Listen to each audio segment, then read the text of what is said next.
Good afternoon, ladies and gentlemen. Welcome to another exciting Propagandacast.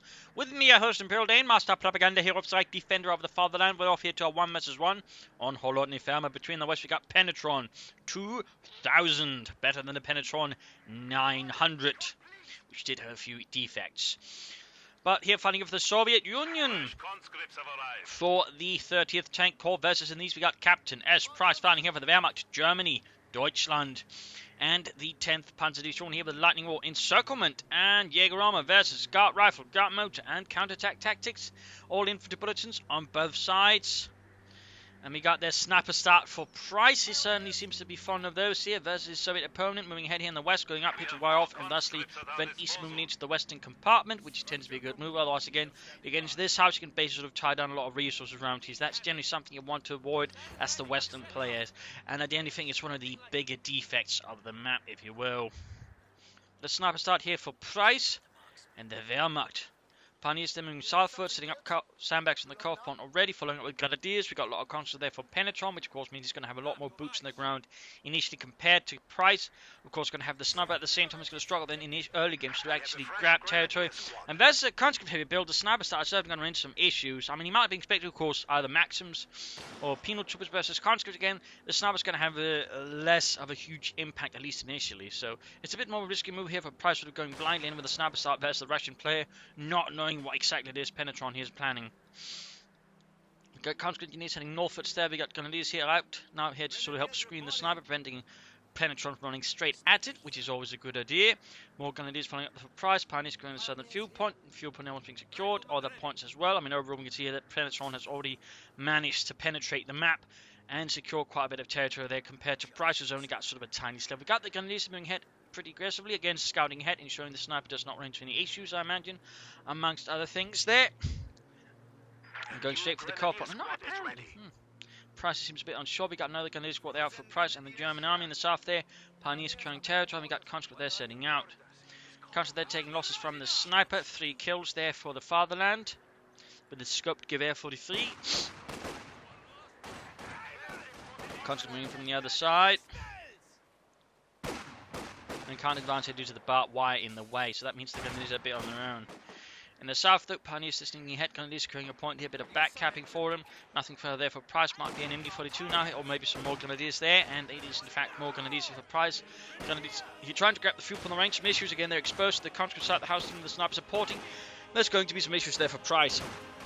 And Engineers now trying to flank about here. Catching the sniper there, and there you go, gets a good kill. Soviets! I need to switch to the cheaper bullets. As advised, it's going to be a waste of ammunition.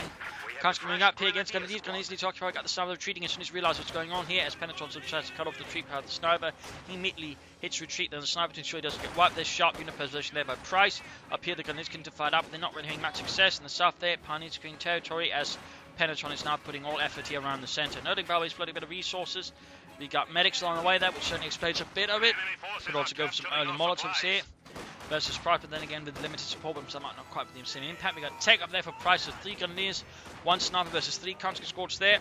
Penetron continues to flood a bit of resources. Perhaps it's just to occupy what's going on at the front line, or perhaps Penetron has some plan. We'll have to see there. Grenadiers there almost wiped the really close shave there for Price and the German army. And overall here being bled out by the sniper here. 8 kills for the fatherland so far. Their point being secured as well. Grenadiers heading southwards as well. You might here go for some early light machine guns there to support his Grenadiers, and that way add some more firepower versus the Soviets here of the 30th Tank Corps. Because they're taking minor losses from Grenadier and sniper fire. I told you, Petrov, don't stand near the window. Do it like this, you know, so they can't see you so well. I don't think that's how it works, Yuri. Look, he shot. I didn't die. And the tank grenades up. This is clearly worried about Price rushing out some kind of vehicle, but still flying some manpower, which indicates either planning if a guard rifle, guard motor, or counter-attack tactics. Either way, he's planning on all-in infantry. It would seem, otherwise he's not going to be floating that much manpower consistently. Even he's planning also on taking up the... But there we go, we do have the supporting company up there for Penetron, in which case you could have sooner, maybe had something up from it soon as well. Maybe then be able to call in the, you know, infantry once faster. But prior to moving ahead, we have no sign of light machine guns yet, though. We got a bunker going up here back at the base.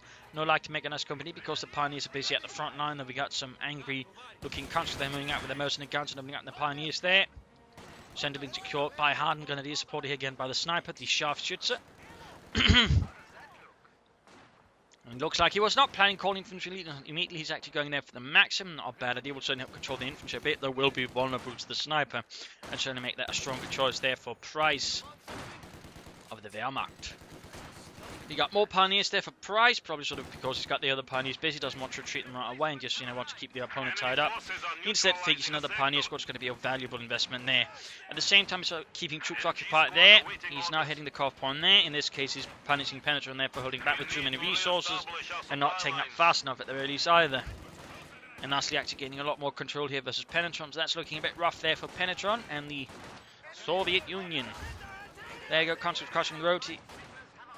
And pushing back the Grenadiers without light machine gun certainly stand absolutely no chance of leaving much of an impact there. Max moving ahead here, and the South Pioneers continue to keep a conscript occupied until they finally have to be forced away.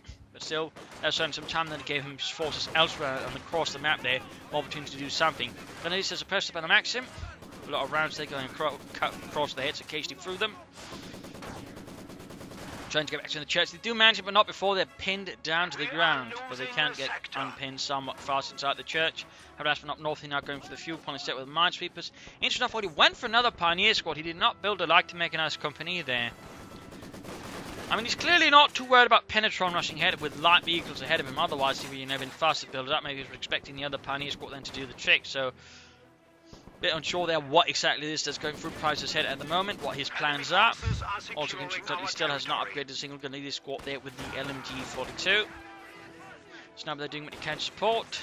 11 kills there. Like to make a nice company. Up north here, Pioneer's been engaged by counters as well. Still no doctrine from Penetron, and again, he can call in infantry now, so again, the question is, what is Penetron as well thinking of it there? Certainly seen some slightly awkward movements here in the early game between these two players. The question is, what could be the reason for it? But up here, Constantine are slowly beating the Pioneers, so they have seemed to suffer some losses there. The South Victory Pumping Squad, we also got mines going down there for Penetron. Excellent, he's filling 600 manpower and 100 fuel. I mean, he wants to take up, do so. He wants to call in infantry, do so as well immediately. I mean, the longer he waits for anything, I mean, you know, the more resources just floats, the more opportunities being wasted against Price. Who now has to like to make a nice company. Can go for Panzer Grenadiers, a half-tech road 2-2 to support his men there at the front line. In that regard, Price now has a lot more options here available to him than Penetron, who again is just floating resources and they're basically just, you know, inanimate. HMG crew is ready. Heading in there for the Northern Munitions, Northern Victory Point, that makes called the Penetron2000. Got the munitions. Troops in reinforcing, got the Panzer Grenadier there for Price and the 10th Panzer Division.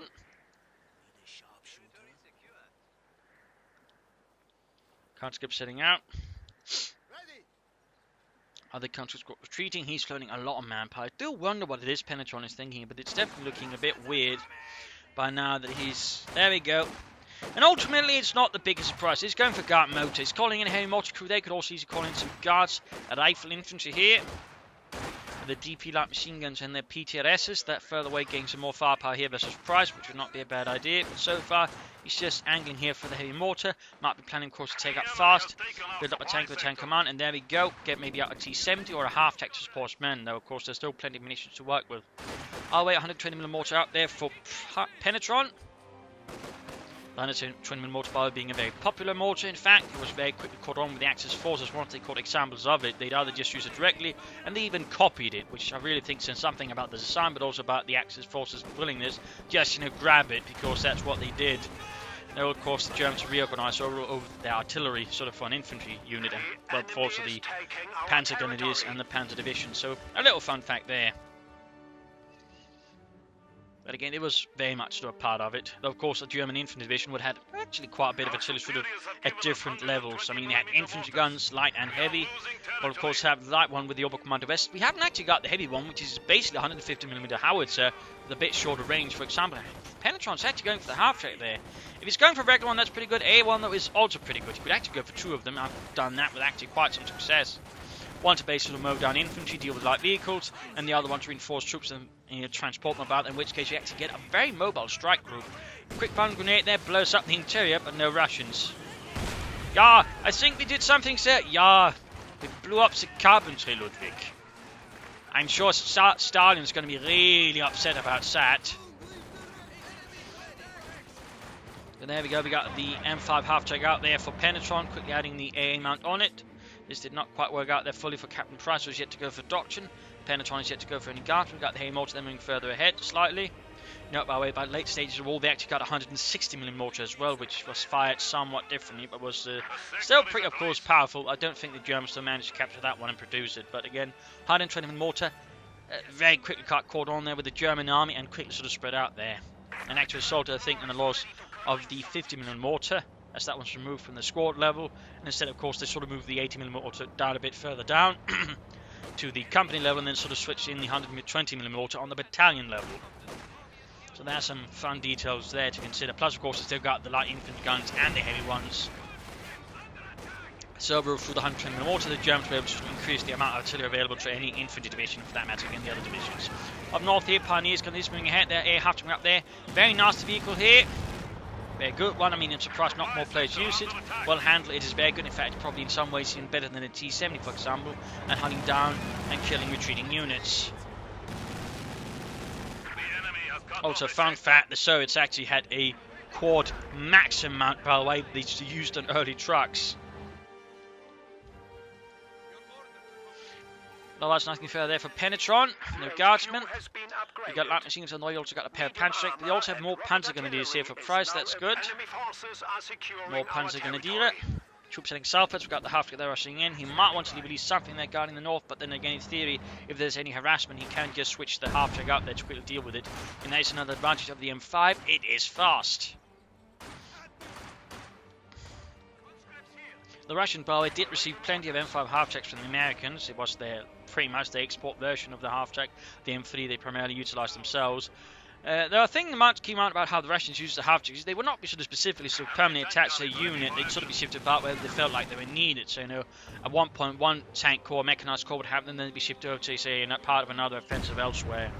So that's a little detail there to keep in mind. It was less fixed. Start with opening up on the Indians in the south.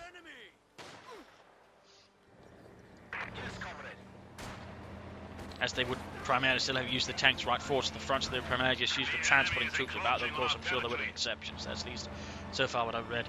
In the north there, they've got points that have been grabbed by the Pioneers. Troops moving towards the centre there. Grenadiers, Panzer Grenadiers. Looks like they got a big push there from Price towards that. Maxim is close, but not quite there. Half-track claws move up. We get a multiplier here from Penetron. Of course, still, the heavy 120mm mortar, though it's still not really done too much killing. So I'm sure that'll come. But still, he's floating a lot of resources. I'm still not a huge fan of. After moving up, they could actually have flanked the Grenadiers from here, but clearly he's worried about the Panzer. This is not going to push it too far there. And he's moving in there, go quickly halt it, taking heavy fire there from the quad 50mm. Oh, 50 calibers, not millimeters, that would be a lot more. No, 50 calibers, they're tearing through the Grenadiers in a matter of moments. In the south, we can see the Penetron taking advantage of Price's frontal assault here to hit the southern territories. Very nice spotting there by Penetron and very quick exploitation there of Price's weakness. At the same time, we got Tech up here further on for Price. We do also have Tech up here support on the call. You can actually pretty quickly go for a tank after that. Of course, Penetron 3 can go for T-3476 or wait a bit for the T-3045. I'll wait Courtman there turning into the Pioneer, sending them running. Again, he can very rapidly respond to threats as they open up. Panzer Grenadier there, counter-attack go. Good flank here, but the contras there, hitting the exposed Panzer Grenadiers, and he will have to retreat them very quickly. Unless he gets a half-track down there to reinforce them with reinforcements, which isn't happening because he doesn't have the half-track. Maximum rolling ahead, he's right now, you can see the Penetrons really still gain control of the map here versus Price. And there we go, we got the Panzer IV on the way for Price and the 10th Panzer Division. 30th Tank Corps, though, is slowly moving ahead here. Needs a bit more fuel though, and can quickly go for the T-3045 then, which is most likely what he's going to aim for here. Sniper continues to gain kills there against Penetron's forces. Maximum holding out against his entire force there. Bit of a mistake there, Price punching up too quick closely. Got the A-half-tick joining as well. In fact, his punch is being suppressed here. Roughing off against the Maxim, but that's going to be too late here. 3 kills there, could move a bit further close. We've got engineers moving up. He could also, I think, advance the Haymortar a bit closer to the front line. I mean, he's keeping way too far behind. He could, for example, easily afford to move it up here, or even here, then retreat if sort of necessary. So in this regard, I do feel like Penetron's mortar positioning is too defensive. I mean, a mortar is something you want to keep, you know, closely sort of following the advance, so you can, you know, support the attackers if need be. Of course, if you're in the defensive, great, but if you're also on the offensive, move a bit closer to the offense, actually. But there you go, we got the Panther 4 out here. He's got 1 field gun, though that one has not kept pace either. So in that regard, while he's been pushing the front lines further, he's not been, you know, keeping pace with the support weapons. That's going to be a problem here for Penetron. And there you go, the Panther 4's going to be able to punish it. I mean, he could try and hit overdrive, but the problem is I don't think he's going to make. There we go. Got lucky they'd missed, but at this point, at the same time, he gets him close in. He was too slow there. Ooh, talk about lucky. After they dodged both shots from the Panther 4. Allowing it to get away there. Still, Price is counter-attacking with the Panther 4. Troops moving ahead, and we got Gasper now here from Penetron in response to this. He can also, very, very soon, go with the T-35. In fact, he can go for it right now, and he should go for it as soon as he can. Pioneers moving towards the centre here, coming under fire. Sniper moving up. Troops advancing as well here from Price. Punish one change to the Maxim, Panther 4 moving up with its main gun and coaxial and whole machine gun. Points that grab. And there you go, T-3045 on the way for Penetron. Got a sniper kill down the Maxim. Veteran 2 there, 24 kills for the Fatherland. Price still very much in the back foot. He's also building up victory points here compared to Penetron. Guardsmen are moving ahead. We have DP light machine guns up there. Also known as the record player due to its distinctive magazine. It was also apparently a very, very rugged light machine gun that could really take a lot of abuse. Beyond that, it doesn't seem to have been very good. T-35 down the way for Penetron. Slowly there. Panther 4 gets good in the half jack. Field gun though gets a good hit and return on the Panther 4. And there we go, we got the T-35 hit for Penetron. Step on it, Alexander. We need to get to the front. They need us. Rolling up there. At full speed with its 85mm gun. Panther 4 they're taking hits there from the field gun and other elements. While they adopted from a Soviet anti-aircraft gun of the 85mm caliber. Quickly moving ahead there.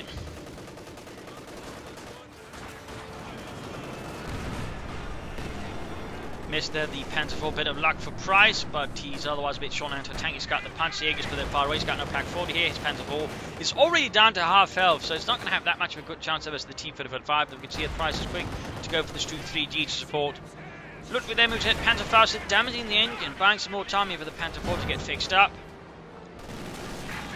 After get supporting as well, leaving Price in a bit of a lurch. At the same time, he's making efforts to sort of push through in the north, at least that way, maybe sort of outmaneuvering Penetron, who's also putting a strong front and centre. Oh dear, he's actually pushing a bit ahead with the Panther 4. Might try and take advantage of the T-35's damaged state that's trying slightly repulse Penetron. But the T-35 does go need to repairs.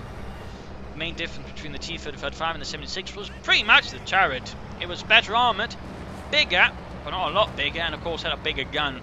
But that also meant basically a lot of these sort of design flaws to the T-34 still stuck about, which still meant not so good reliability, cramped interiors, and munitions and fuel sort of stashed all across the tank, meaning a single hit could take it out. But overall it was improvement. Overall the Russians settled on the T-35 because ultimately trying to produce a more armoured tank was deemed not that useful, in part because that made a lot more heavy, and basically they figured it wouldn't survive any more than that anyway, so they just sort of went with the same tank as on and just added a bigger gun to it, as they figured that'd be more useful. Panzers there wiped for the A-half-tick, and the A-half-tick very good at wiping retreating units. If you set it up correctly. And there goes Stuke, gets the kill though for the Fatherland. Good job out there. T-35 is striking north against the Pioneers. Then Maxim going down there from the rear. T-35 they're pursuing. So while the T-35, of course, packed a lot more punch, in particular dealing with the infantry, because that's partly why they went for the gun there, but still, of course, it improved anti-tank. I mean, survivability-wise, it wasn't that much of an improvement. I mean, the turret obviously could take more of a punishment, but the rest of the tank, though, was still, at that point, not that good. Gun against the Grenadiers in the centre, almost got an entire unit wiped there. Could have had a pin-up machine on the Stuke 3G, but likely he's not going to go for it. He's not moving too far ahead there, though. Generally, you want your Stukes to be supported by an infantry screen, or working behind other sort of armoured elements, or at least working in a group.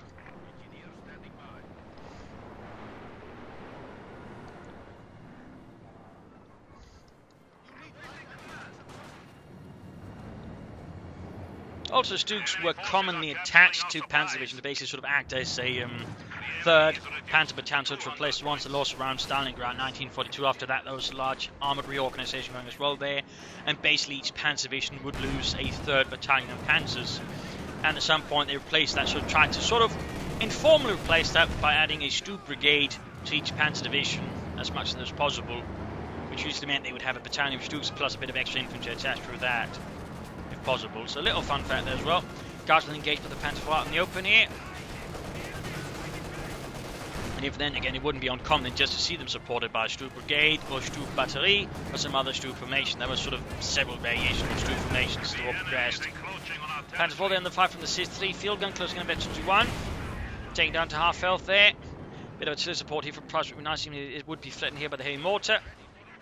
Up north here, Panzers versus Conscript. Again, I mean, one issue here for him is, I mean, he's been really passive with the heavy mortar. He could easily have moved it further close to the front line, but he's just been all the way back there. So, I mean, honestly, I mean, it's almost like he might not as well bother with it because he's just not using it. So it really has a limited impact there for the most part there for Penetron.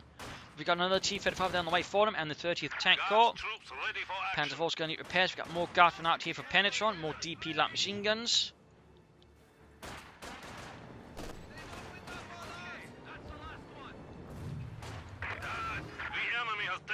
Obviously, another reason, also, just to keep the T-34 chassis would have been to simplify production. I mean, it's a lot easier just to have to make a new turret than when you have to make its own new entirely chassis as well. And that's, for example, why they didn't just switch all production from Panzer IVs to Panthers, because they wouldn't have anything in the meanwhile to make in terms of tanks. So that could also be another reason they just sort of basically went for the T-35 design because, well, they just need to stick a new turret on it. So in that regard, this is a much more economical design as well in that regard, which certainly also has validity. But they got a big push here from Penetron going against Price. Sniper getting killed, though we also find out we got an MD-42 for him to support his men. And Panzers.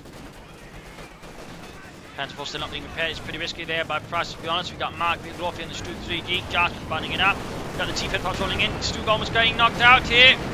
Again, lack of infantry screen, not good for the Stuke. Not against T-35s. And there goes Stuke down. Pretty huge loss here for Price. Pretty huge loss. Penetron breaks through the lines. Panzer IV blitzing away. That's about to go. Not kaput. Misses, but still he goes in. He goes in. And another miss there. Panzer IV. Eventually 2 shots. Not, but it would have been lost. And oh, shot bounced. But there you go. Ultimately, the luck couldn't last forever. And the Panzer IV goes up in flames. Like the Reichstag. Panzer fast there on the T-35, damaging its engine. Panzer going to there continue the pursuit. And the South is trying to make some progress elsewhere, but Price is certainly taking a beating there from Penetron. Also, no given out since this is a longer match. We've got the T-35 still rolling ahead. Damage-wise, sort of quickly here, we can sort of see damage-wise, Penetron kills-wise, Price ahead, but not too far ahead. So quick bit there. Going in for the car pump, the guard being pushed back here by Pioneers. Price boy here going for encirclement. Interesting choice here. Another Stuke on the way. And it would allow his Grenadiers. Panzer was there to sprint a bit about. In fact, he did it here to allow his men to quickly move up there, try and catch the tank. Could also be used to later on maybe support his Stukes. They would break, which allowed them to move faster. And of course, there's always close the pocket. And of course, stormtroopers. In the south there, Grenadiers advancing. Slowly up here. Price though keeping up some neat momentum there versus Penetron. He's losing ground somewhere and he's getting pushed back here. He still tries to keep something going elsewhere, you know, trying to draw away attention from the front line, or at least punish him for being too focused on the centre. That's actually some good unit management there from Price, you know, showing he's actually able of, you know, handling several things at the same time, even when things are critical. That's actually a bit of a rare skill.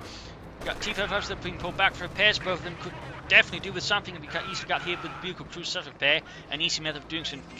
Especially because Penetron is floating a ton of munitions. In fact, he could easily lay down a lot of mines. Enemy forces are capturing our supplies. There you go. Despite everything, Price is pushing onwards. He knows he's damaged his opponent's tank heavily, so he's actually just eagerly moving ahead here. And I think that also speaks a bit of an aggressive spirit there of Price.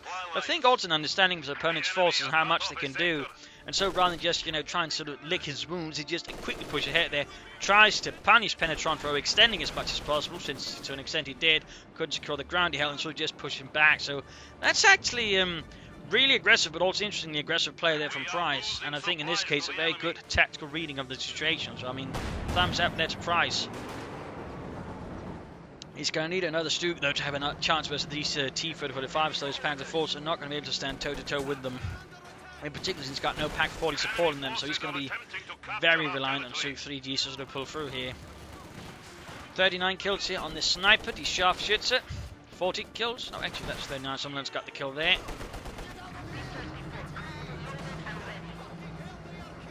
Enemy forces are neutralizing a sector. So Price keeping up the work there against Penetron. Just taking away territory from him and pressing and harassing him here and there. But another Stuke 3G there arriving for Price. Though, of course, he has to be very careful that the T-35s. Stuke shoots, gets a penetrating hit, and the T-35. Other units in the area will have to retreat soon enough.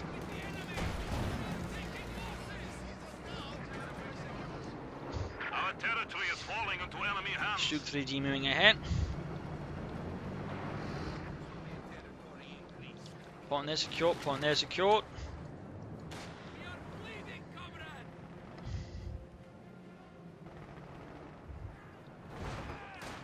Grenadiers are pushed back from 3.0 before they got it, right before.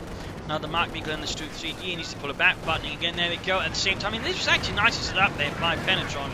He's got one T-35 that's drawing its attention, but at the same time he's setting up for a flank there, buttoning it up, allowing for the flank to work better here. So, I mean, in that regard, nice play there by Penetron here against Price. And that Stuke, I think, is going to go down. I mean, he's got another Stuke on the way there. He's got some Panzers theoretically summoning up, but there you go. The Stuke is down. Nice armoured manoeuvring there from Penetron. He can actually go for another T-35 right now. No Panzer IVs. They need to be careful. They're going to move too far ahead there. We got the other T-35 ready to flank, punishing Price again. This time they might be able to manoeuvre a bit better, but the problem is the T-35 is still faster, can move around it faster. Panzerjägers there finally arriving. Stuke there turns about. He was able to get out there of the sticky situation there. So nice counter-maneuvering there by Price, saving his Stuke. Almost got the T-35 with a small chance of getting him to sort of get off a decent attack round there. But, looks like the T-35 will escape. He needs to pull back the Stuke for repairs. And he needs to get another replacement. 4-6 to 4-6. Guards troops are standing by.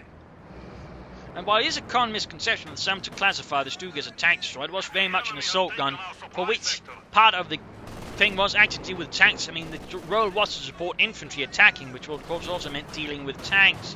And in fact, you look at the ammunition distribution of a Stuke, it would have been 66% high explosive rounds, only 33% armor piercing round, could also further sort of solidify what it's sort of meant to do. But again, it worked quite nicely. The tanks, of course, got better guns and sort of got upgraded. But still, even as sort of happened, it still was sort of very much sort of meant to fight infantry as well as support infantry versus infantry. I mean, that's the reason, you know, why they had machine gun like that, but also later on added a coaxial machine gun. You don't throw two machine guns in something that's only meant to deal with tanks. That very much indicates as well there you're planning on it having to deal with infantry as well, because the Germans weren't that keen on specialists. They preferred sort of more generalist equipment that could deal with both infantry and armor. Which was certainly one of the reasons why the Stuke got so popular, and popular it was once it sort of saw it in action. Initially, no one really wanted the Stuke except the artillery, but once the artillery sort of shown it off in combat, you know, in Poland and later in France, sort of all the other branches all of a sudden wanted a piece of it, and of course by that point the artillery didn't want to share, and that would actually cause a lot of problems later down the line as Guderian was sort of trying to make better use of the Stukes, but he ran into some jurisdictional problems, which then caused him to sort of hijack the Hetzer, and get it coined or termed as a tank destroyer, when in reality it was just an assault gun. But if he had it, you know, labeled as a tank destroyer, he could actually control it. But if it labeled an assault gun, he would lose control over it. And that's why he couldn't use it the way he wanted, which was to actually sort of have them directly attached to infantry division, of course. And a roundabout way, they would be attached there, so they were commonly used as replacement for tank destroyers when they couldn't get them. And well, you know, when an infantry division couldn't get a Hetzer, it gets Dukes instead. So a sort of longer sort of thing there, but you know, there's a lot going on there with the Stuke. I really think it's one of the most interesting armoured vehicles of the war. That looks really cool, this shoots. The Stuke, they're moving ahead there. We got Mark vehicle again on it. Decent in the T-35, he's going to need another Stuke. I mean, he's actually not really made much use of the docks, and it does feel more reactive. Again, probably just use that sprint a bit. And again, note what he does here. I mean, he flanks again. Now he got Penetron. He's actually displaying some reasonably good armoured flank. In this case, he's actually keeping the Panzer close by for once, making the Stuke there harder to outmaneuver there again, buttoning up there, making it harder for Price's Stuke to evade. In this case, this flank didn't quite work out, then all of a sudden it's been cut off from the rest of the force.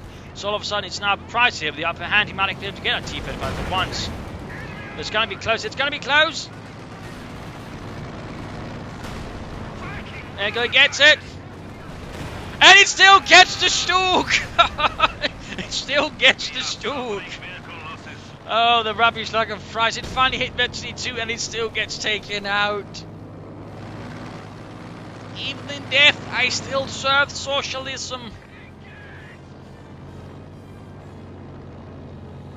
Still, he got one T-35, but I wouldn't say it's worth another Stuke. Supply sector under attack. He's also been spending a lot of minutes, but that's obviously all that buttoning and all those marked vehicles all of a sudden. But again, we can see again, Price's aggressive attack sprint. Again, we've got sprint going on there. In fact, he sprints a lot. So that's actually pretty nice. I mean, at least he's making some use of it, but you know, Stormtroopers with the assault rifles would be great.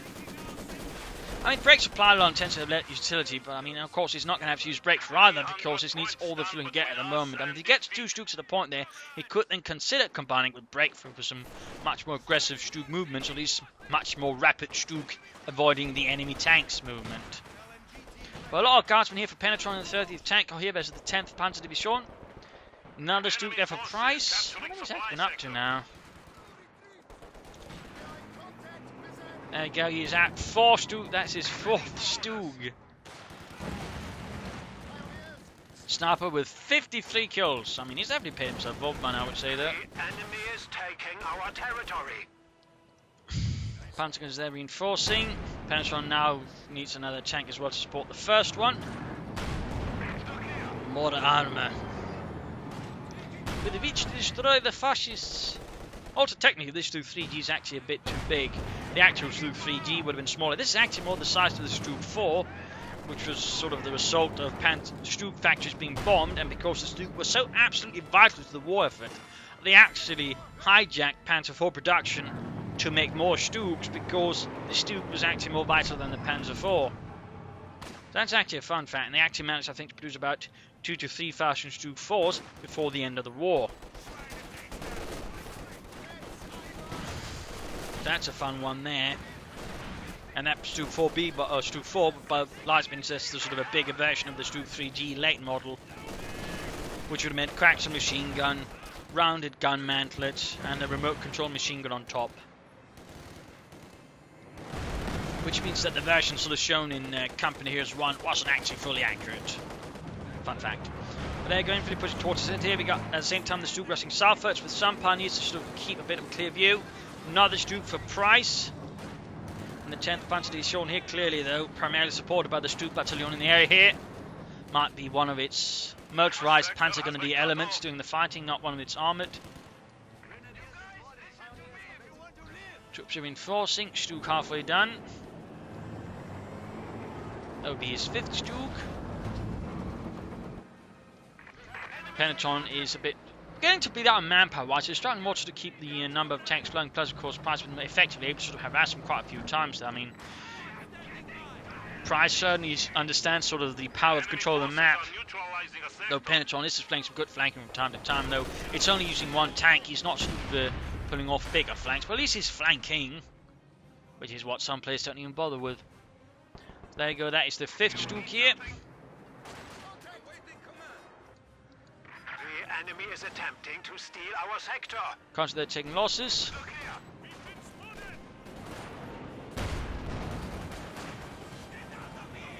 MG42 moving up. Now the T-35 there for Penetron. Constantly pushed back by the Panzer Grenadier. And then MG4 sitting up there. Vecchi 2. Closing on Vecchi 3 quickly. The guys are taking damage. Up north here. Maxim versus Grenadiers. Nice setup there. T-35 definitely do some repairs. And in fact, he is getting repaired. And Price might want to consider operating the Stooks closer together. I mean, generally, as a fun fact, Stook crews were pretty much always told to, no matter what, ensure they work together. They shouldn't accept, any sort of commander they're attached to trying to split them up. They were basically meant to operate in groups. So, that's a good rule sort of trying to apply from history to actual gaming, that they work them together. Stooks always perform better together rather than isolated. Particularly if they have machine guns to them, they definitely work a lot better together. In which case, that's pretty much to the point where the machine guns become good. We can have a pair of them spawn the main guns. Almost there, though. Light cover here, though. Some of the guards will survive some of the incoming fire.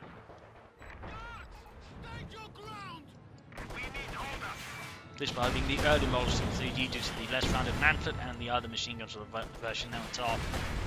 There you go. Both machine guns up. Bang at the guardsman. But they're taking quite a bit of damage from the guardsmen. Need to fall back a bit. Then they see carrying the flank grenades off the Grenadiers.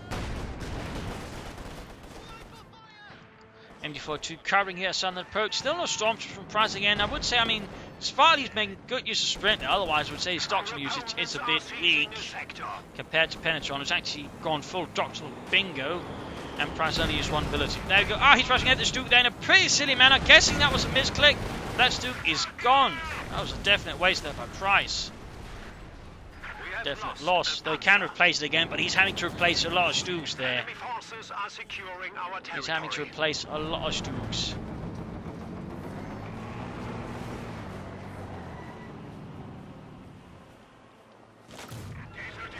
T-35's hanging back a bit.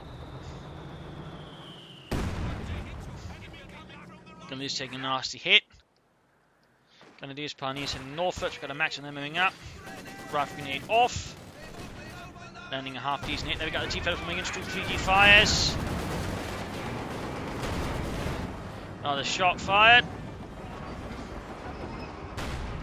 Another one penetrating there through the frontal armour.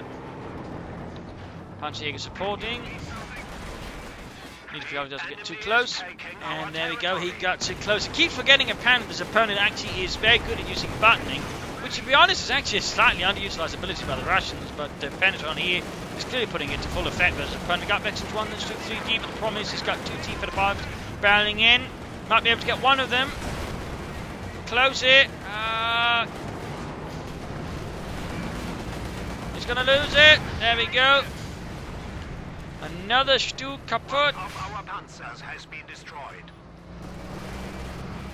Also fires the Panzerfaust and he gets it. One T-35 down, he might get the other one with the Panzerjägers here. Back at base, he could actually go for a Panzer 4 if he wanted. He could also go for Stormtroopers, but he got infantry advancing forwards. And he is in fact going for the Panzer 4 here. In a sudden shift in military doctrine there. I suppose it doesn't need the Stormtroopers all the infantry he's got. 75 points left here though for Price and the 10th Panzer Division. There we go. Now the T-35 blown to tiny bits. Debris all over the place.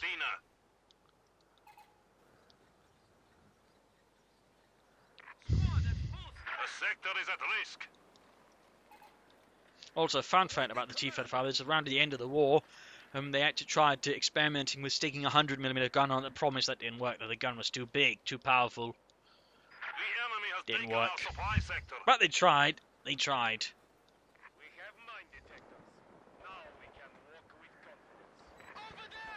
So Panzer 4 there for Price.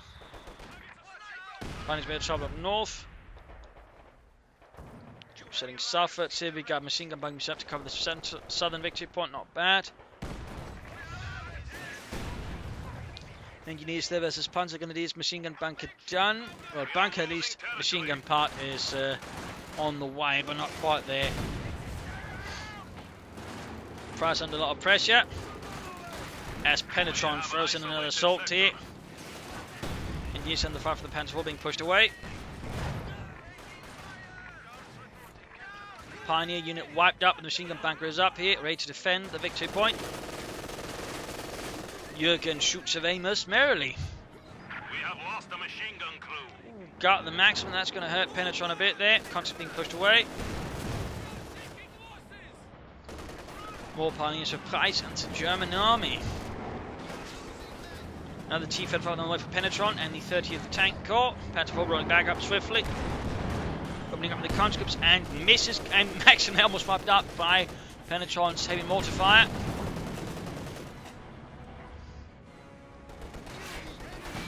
And another Guardsman attack here from the north with the P2S rifles. Sniper nearby support. Doesn't have munitions, I would say an explosive round here would be pretty good. Whoops, sorry about hitting that. MG42 closing in a bit, 3 back here, reinforcement here going on for a lot of Price's infantry.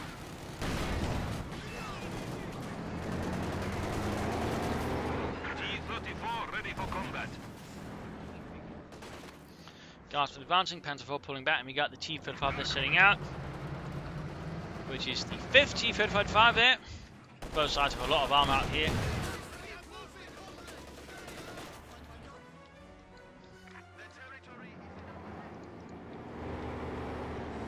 Big push here from Price, and I imagine there'll be something moving north as well there to again hit the points, even as he makes a bigger push. Centrewards is going to make usage of the attention it draws, you know, try and take other elements of the map. And that regard, you know, Price is very much aware of the attention of bigger sort of straw tracks, you know, then trying to exploit that elsewhere. Which is, again, tactically very sound and very astute there by Price. I mean, most players would just push one place and then ignore the rest of the map. But Price attacks in one place where, you know, it takes advantage of his opponent attacking, trying to take other parts of the map elsewhere. So, I mean, that's some rather sharp play there by him. Bunker, though, being knocked out here by the T-35s, 85 in the gun. North Maximum securing there. Centrewards, we got Grenadiers, Pioneers securing there. We got troops actually sneaking up behind here. Penetron's forces by the victory point. Panzerjägers are back at base though. That's not going to be a problem for the Panzer IV unless it gets off a ton of Panzerfaust, but somehow gets a bit lucky. There we go, damn its engine. Going to be close, going to be close. Another Panzerfaust there fails to penetrate though. Actually managed a nice attack there through the hedges, which actually means he can probably get it with another hit there. Oh, he might just rely here on the Panzerfaust to do the job. And there you go. Got the T-35 there. Penetron has lost another tank. Service of the motherland. And the center guard charging forward here to Grenadiers, waiting there with a light machine gun and determination. Quick grenade there, and the Grenadiers, though in this case, easily avoided because they threw it too far. Way too far. Sniper moving up there with 71 kills. He's actually gotten quite a few kills than Penetron with it. We got another super down the way from Price here. Mortify going down. Guardsman almost knocked out.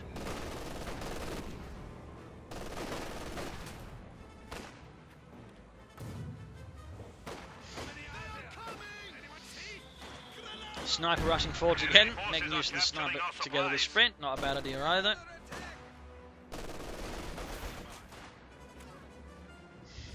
Stuttgart almost done.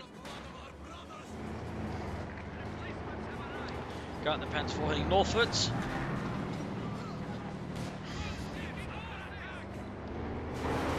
Supply sector under attack. Half these net the gas would ultimately only scrape them a bit there. Up north, push against the Maxim there. It's not working at all. And another Stuke for Price, another Stuke for Germany. And there you go, Penetron surrenders.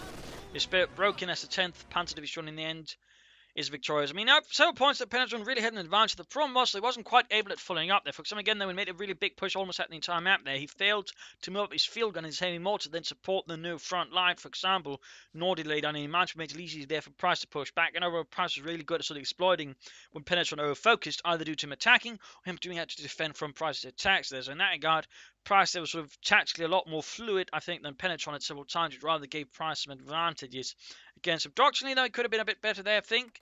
But also for the sake price it well, he made some misplays for the Stooks, but again, he's so kept up as much as could there versus Penetron T-35. Again, he understood when he had to push back, rather than just trying to establish a new defensive front. He quickly pushed it back there, gets Penetron after he damaged the tank, quickly, seizing the initiative. And that's probably one of Price's sort of biggest, gambles that kept still working out. They're just seizing the initiative for Penetron, even when he just lost all of his arm there to an armored assault from Penetron. So that's also pretty good. And again highlights the failure of Penetron to actually establish a more forward front against Price, because then allowed Price to just easily push back Penetron. So that's literally a lot more than Penetron could have done. Again, moving the mortars forward faster, field guns, but also just laying down mines. I mean, that's also one of the big lackings there from Penetron. So there you go. Also, big thanks to Marcus for donating to the Propagandacast. Most appreciated. You're what allows the Propagandacast to be great. So, if you enjoyed this, subscribe, like, share, and comment on it. If you didn't, again, that's great. And if not, feel free to replays or provide some feedback in the comment section. This is Impel signing off, and see you all tomorrow for another exciting episode. Cheers!